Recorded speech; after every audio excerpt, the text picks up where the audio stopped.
សួស្តីមួយទាំងអស់គ្នាចាគីបគុណក្មេងបានចូលស្តុបហើយណាបងទាំងអស់គ្នាជាមួយនឹងគីបគុណក្មេងសាច់ស្ដើង grade A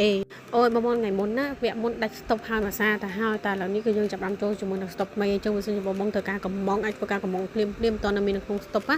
ហើយវគ្គនេះដែរគឺយើងចូលច្រើនមែនតែនបងគឺអត់ចូលតិចទេដោយវគ្គមុនដែរគឺចូលច្រើនដូចគ្នាប៉ុន្តែលក់អស់ដូចគ្នាអញ្ចឹងសម្រាប់បងដែលចង់កំងជាមួយនឹងប្រភេទភួយប៉ងគឺមានដូចគ្នាណាបងណាជាប្រភេទភួយប៉ងមានកម្រាលមានអីហ្នឹងគឺមកចូលគ្នាអញ្ចឹងទៅបងហើយតើតងជាមួយនឹងចិត្តចូលឆ្នាំថ្មីនេះដែរគឺមានការប្រមូលវិសិនពិសេសជូនណាថ្ងៃនេះដែរគឺថ្ងៃដែលខ្ញុំចេញមកនិយាយជាមួយនឹង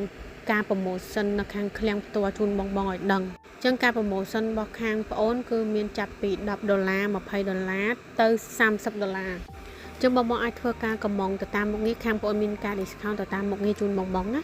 ហើយតើតងជាមួយនឹងប្រភេទកបួយបងឃើញទេកបួយនេះគឺជាប្រភេទកបួយសេកបួយផុសមិនចូលគ្នាគឺយើងមានស្តុបដូចគ្នាចឹងសម្រាប់បងដែលត្រូវការជាមួយនឹងកបួយសេកបួយផុសមិនចូលគ្នាបងអាចធ្វើការកំងបានដូចគ្នាណាមកភ្ញៀវដែលសួរអ្នកលក់តេតងជាមួយនឹងប្រភេទរូបការគេរូបការរូបកម្មវិធីបងមានស្តុបហើយអញ្ចឹងបងអាចធ្វើការកំងភ្លាមបានហើយតម្លៃគឺបងវគ្គនេះខ្ញុំឲ្យឆ្ងាញ់គឺខ្ញុំតម្លាក់តម្លៃដល់បានបងមូលហេតុអីដែលយើងតម្លាក់តម្លៃគឺខ្ញុំចង់បញ្ចេញ stop នេះចេញឲ្យអស់ឲ្យលឿនបងដោយសារតែ stop នេះគឺខ្ញុំចូល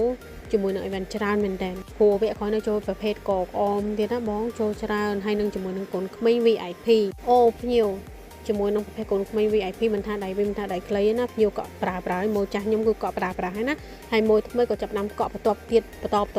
ដែរចឹងបងដែលគាត់ចង់បានជាប្រភេទ VIP ត្រៀមខ្លួនទៅចិត្តចូលស្តុបហើយតិចថាអូអ្នកលក់អត់មានបានធ្វើការប្រាប់មុនឆាតមុនឥឡូវខ្ញុំផុសប្រាប់មុនណានៅក្នុងវីដេអូនឹងជូនភ្ញៀវតែម្ដងព្រោះ VIP ដូចខ្ញុំបញ្ជាក់ជូនបងចឹងមួយខែពីរខែបីខែទៅចូលស្តុបមិនមែនចូលរាល់ពេលទេហើយដៃខ្លីវគ្គមុនចូលដែរតែចូល5គ្រាប់បង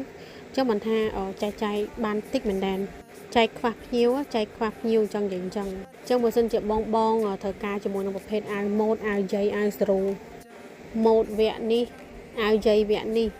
អ្នកលក់តម្លាក់ឲ្យ$10ជូនណា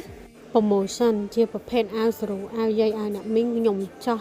$30ជូនបងភ្លាមចាបង្ហើបជាមួយនឹងពណ៌មានលម្អិតបងអាចធ្វើការឆាតសួរជាមួយនឹងអ្នកលក់ផ្ទាល់តែម្ដងទៅអាវស្ដុងក៏ចោះ$30ជូនដែរណាបងណាមិនមែននិយាយតែមាត់ទេមកដល់ទីតាំងលក់ហើយចោះឲ្យភ្លាមអ្នកកំងតាមអនឡាញក៏ចោះ discount ឲ្យដែរចាំការទៀតឆ្នាំថ្មីទៀតហើយអញ្ចឹងបងអាចធ្វើការកំងភ្លាមលក់ទាំងអស់គ្នាកាប់លុយណា